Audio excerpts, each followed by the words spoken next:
गत 22 तारीख काश्मीर पहलगाम ठारे होइतिबा बर्बर अमानुषिक एवं लोमहर्षणकारी आतंकवादी आक्रमण में निहत होइतिबा 28 जन भारतीय नागरिक को मो गभीर श्रद्धांजलि ज्ञापन करुअछि।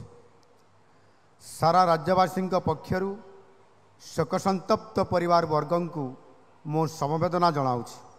यही अमानवीय जघन्य हत्याकांडर उपयुक्त उत्तर निश्चित भावे माननीय प्रधानमंत्री नेतृत्व में दियाजिबो।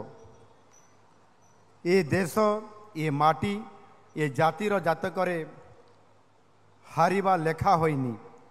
गोटे हाथरे शास्त्र और आर हाथरे शस्त्र धरी आम प्रिय भारत माता ये पाशविक आक्रमण कठोर कठोरतम जवाब खूब शीघ्र देवाकू जाऊँगी।